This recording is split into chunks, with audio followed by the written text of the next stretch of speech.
আমরা আজকে যেটা দেখব সেটা হচ্ছে গ্র্যাভিটেশনের একেবারে বেসিক একটা কনসেপ্ট,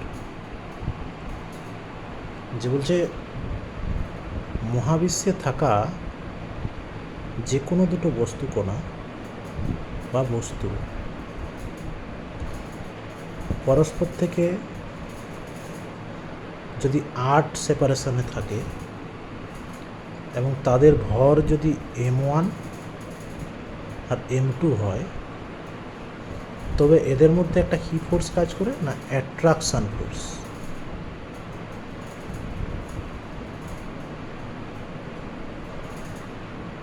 সেই attraction force F is directly proportional to the product of two charge m1 m2 and also proportional to the r square। তাহলে দুটোকে একসাথে করে লিখলে F equal to some constant g m1 m2 by r square. এখানে এই g কে বলা হচ্ছে universal gravitational constant.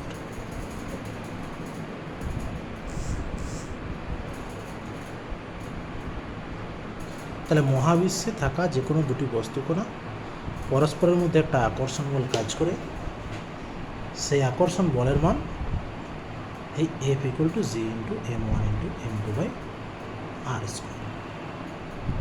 এই যে লটা পেলাম, এই লটার একটা কি নাম, এটাকে বলা হচ্ছে ইনভার্স স্কোয়ার ল।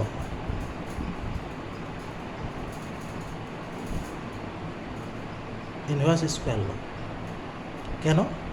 এই দূরত্বের বর্গের ব্যস্তানুপাতিক সম্পর্ক রয়েছে বলে এর নাম হচ্ছে ইনভার্স স্কোয়ার ল।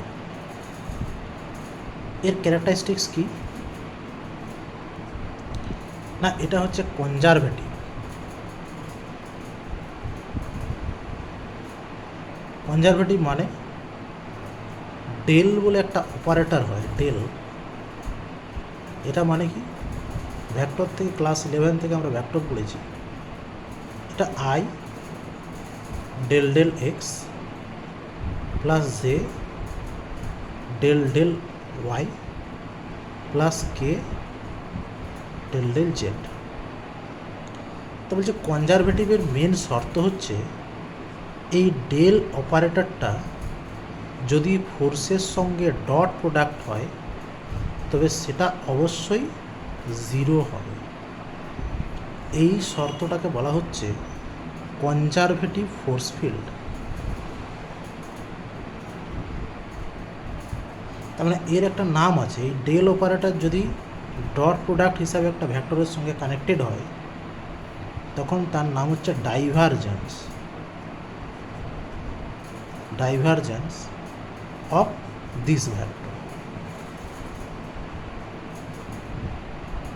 তাহলে ডাইভারজেন্স অফ এফ যদি জিরো হয় তখন সেটাকে আমরা সোজাসুজি বলবো this is the conservative force field. হলো। এবারে এইখানে ওই যে আমরা জি বলছি, যে টার্মটা জি আমরা বলছি, গ্র্যাভিটেশনাল কনস্ট্যান্ট যে জি, এইটা কি জি, এটা কি বললাম না, ইউনিভার্সালি কনস্ট্যান্ট। মানে এটা একটা fixed value, not depends on, কার উপর ডিপেন্ড করছে না, depends on mass, not depends on external key field, magnetic field, not depends on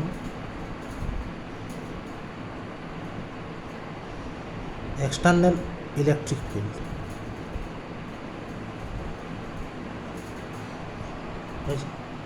তাহলে এটা কারো উপরে ডিপেন্ড করছে না, এটা একটা কনস্ট্যান্ট ভ্যালু। আচ্ছা, এই ভ্যালুটা আমাদের একটু মনে রাখতে হয়, সেটা কত, জি হচ্ছে 6.67 to 10⁻⁻11 একটা এসআই ইউনিট। এবারে এই যে এসআই ইউনিটের কথা বলছি, তাহলে এসআই ইউনিটটা আমার কত না, সেই ইউনিট বের করতে গেলে কী করতে হবে না, আমরা যে ফর্মুলাটা জানি F equal to G m1 m2 by R square, so G equal to F R square by m1 m2, তাহলে newton metre square by KG square, তাহলে newton metre square KG to the power -2, এটা হলো আমার unit SI, এটা হলো এসআইতে। তাহলে সিজিএসে কী হবে, সাই হবে সিজিএস ইউনিট, তখন হচ্ছে dyne centimetre square gram to the power -2। এভাবে আমাকে কিন্তু কী করতে হবে, এটা করতে হবে, ক্যালকুলেশন করতে হবে।